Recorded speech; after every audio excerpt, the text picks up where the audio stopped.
आइए आज समझते हैं Minerva mills versus union of India के केस को, जो 1980 में सुप्रीम कोर्ट ने डिसाइड किया था।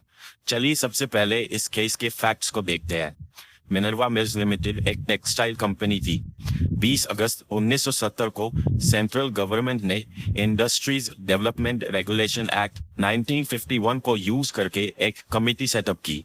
उस कमेटी को कंपनी में हो रही फंक्शनिंग से रिलेटेड इन्वेस्टिगेशन करने को कहा गया, क्योंकि कंपनी की प्रोडक्शन पिछले कुछ दिनों में लगातार गिर रही थी और सेंट्रल गवर्नमेंट को कंपनी की फंक्शनिंग में कुछ गड़बड़ लगी। जनवरी 1971 में उस कमेटी ने अपनी रिपोर्ट सबमिट करी, जिसके बेसिस पर सेंट्रल गवर्नमेंट ने 19 अक्टूबर 1971 को एक ऑर्डर पास किया, जिसमें नेशनल टेक्सटाइल कॉरपोरेशन लिमिटेड को ऑथराइज किया गया कि वो मिनर्वा मिल्स के मैनेजमेंट को अब अपने हाथों में ले ले। इसके पीछे सेंट्रल गवर्नमेंट ने ये रीजन दिया कि मिनर्वा मिल्स के काम पब्लिक इंटरेस्ट के अगेंस्ट हो रहे हैं। तो फिर इसके बाद मिनर्वा मिल्स को नेशनलाइज कर दिया गया और Sikh textile undertakings nationalisation act 1974 का इस्तेमाल करके सेंट्रल गवर्नमेंट ने इस कंपनी का कंट्रोल अपने हाथों में ले लिया और फिर इस नेशनलाइजेशन एक्ट को 9th शेड्यूल में डाल दिया गया। इस चीज से मिनर्वा मिल्स के पुराने मैनेजमेंट को दिक्कत हुई और उन्होंने सुप्रीम कोर्ट में इसे चैलेंज किया। पहली चीज तो पेटिशनर्स ने ये चैलेंज की कि Sikh textile undertaking nationalisation act की कुछ प्रोविजंस अनकॉन्स्टिट्यूशनल है और साथ ही साथ सेंट्रल गवर्नमेंट के ऑर्डर्स को भी चैलेंज किया।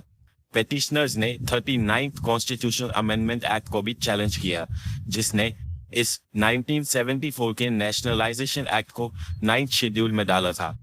गवर्नमेंट ने इस एक्ट को जानबूझकर 9th शेड्यूल में डाला था, क्योंकि 9th शेड्यूल गवर्नमेंट के लिए एक कवच की तरह काम करता है, जिसकी वजह से 9th शेड्यूल में डाले गए लॉज को चैलेंज नहीं किया जा सकता है। पेटिशनर्स ने 42nd कॉन्स्टिट्यूशनल अमेंडमेंट एक्ट के सेक्शन 4 और 55 को भी चैलेंज किया, जिनमें गवर्नमेंट ने कॉन्स्टिट्यूशन को अमेंड करने के लिए पार्लियामेंट को अनलिमिटेड पावर दे दी थी और साथ ही साथ आर्टिकल 368 में नए क्लॉजेस 4 और 5 को भी चैलेंज किया। आइए अब देखते हैं इस केस में लीगल इश्यूज क्या थे। पहला लीगल इशू ये था कि क्या 42nd कॉन्स्टिट्यूशनल अमेंडमेंट एक्ट के सेक्शन 4 एंड सेक्शन 55 अनकॉन्स्टिट्यूशनल है और पार्लियामेंट की अमेंडिंग पावर से बाहर है। दूसरा लीगल इशू ये था कि क्या पार्ट 4 में जो directive principles of state policies दी हुई है, उनको पार्ट 3 में दिए हुए फंडामेंटल राइट्स से ज्यादा प्रेफर करना चाहिए, मतलब कि क्या डीपीएसपीज को फंडामेंटल राइट्स के ऊपर रखा जाए। आइए अब देखते हैं कि सुप्रीम कोर्ट ने इन लीगल इश्यूज को किस तरह रिजॉल्व किया और अपनी जजमेंट को जस्टिफाई करने के लिए क्या रीजनिंग दी। सुप्रीम कोर्ट ने कहा कि आर्टिकल 368 में जो नए क्लॉजेस ऐड किए गए हैं, वो पार्लियामेंट की लिमिटेड अमेंडिंग पावर को एक्सीड कर रहे हैं। ये क्लॉजेस जो पार्लियामेंट को अनलिमिटेड अमेंडिंग पावर दे रहे हैं, वो प्रियम्बल के मूल आधार को ही खत्म कर रहे हैं, जिस पर डेमोक्रेसी टिकी हुई है। पार्लियामेंट को यदि ऐसी अनलिमिटेड पावर मिली तो वो कॉन्स्टिट्यूशन के किसी भी प्रोविजन को रिपीट करके डेमोक्रेसी को ही खत्म कर देगा।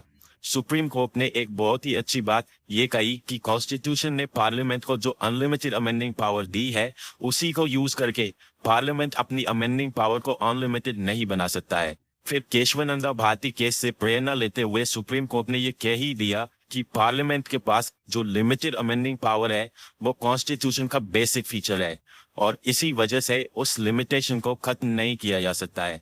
वैसे ये बात सही भी है कि जिसको लिमिटेड अमेंडिंग पावर दी गई है, वो उसी का यूज करके उसे अनलिमिटेड नहीं बना सकता है। आर्टिकल 368 का क्लॉज 5 जहां पार्लियामेंट को अनलिमिटेड अमेंडिंग पावर देता है, वही क्लॉज 4 उन अमेंडमेंट्स को कोर्ट के जुडिशियल रिव्यू से बचाता है।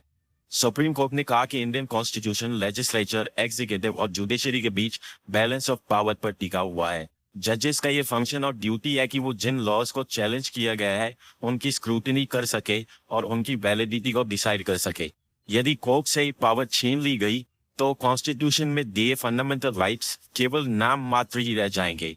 इस कारण से आर्टिकल 368 का क्लॉज 4 सिटीजन्स के मोस्ट वैल्यूएबल राइट को ही खत्म करता है।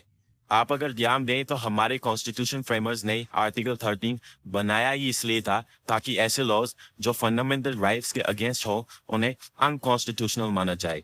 पार्लियामेंट के इस तरीके से कॉन्स्टिट्यूशन में ना सिर्फ किसी भी तरह का अमेंडमेंट किया जा सकेगा, बल्कि उन्हें कोर्ट में भी चैलेंज नहीं किया जा सकेगा। यदि ऐसा होगा तो कॉन्स्टिट्यूशन में आर्टिकल 13 एक डेड लेटर बनकर रह जाएगा। फिर जब दूसरा लीगल इशू यानी बीपीएसपीज को फंडामेंटल राइट्स से ज्यादा प्रेफरेंस देने की बात सुप्रीम कोर्ट ने डिसाइड की, तो कोर्ट ने यह कहा कि यदि कोई लॉ बीपीएसपीज को फुलफिल करने के लिए पार्लियामेंट ने पास किया है और वो आर्टिकल 14 और 19 में दिए गए ऐसे राइट्स को वायलेट कर रहा है जो कॉन्स्टिट्यूशन के बेसिक फीचर का हिस्सा है, तो उस लॉ को अनकॉन्स्टिट्यूशनल माना जाएगा। यदि कोई लॉ कॉन्स्टिट्यूशन के बेसिक फीचर को नहीं चेंज कर रहा, तो उसे कॉन्स्टिट्यूशनल अमेंडमेंट के थ्रू पार्लियामेंट पास कर सकती है। सुप्रीम कोर्ट ने यह माना कि directive principles of state policies country के गवर्नेंस के लिए बहुत ही जरूरी है, लेकिन पार्ट 3 में लोगों को जो गारंटीड राइट्स मिले हुए हैं उनको खत्म करके पार्लियामेंट पार्ट 4 में दिए हुए डायरेक्टिव्स को अचीव नहीं कर सकता है। पार्ट 3 में दिए हुए फंडामेंटल राइट्स जो कॉन्स्टिट्यूशन के बेसिक फीचर्स में से एक है, उनकी लोगों के जीवन में बहुत ही ज्यादा अहमियत है। कोर्ट ने कहा कि पार्ट 3 और 4 एक ही गाड़ी के दो पहियों की तरह है, जिनमें बैलेंस होना बहुत ही जरूरी है। दोनों में से किसी एक को भी प्रेफरेंस देना कॉन्स्टिट्यूशन में बने हुए बैलेंस को बिगाड़ता है। आशा करता हूँ आपको मिनर्वा मिल्स केस इस वीडियो में अच्छी तरह समझ आया होगा।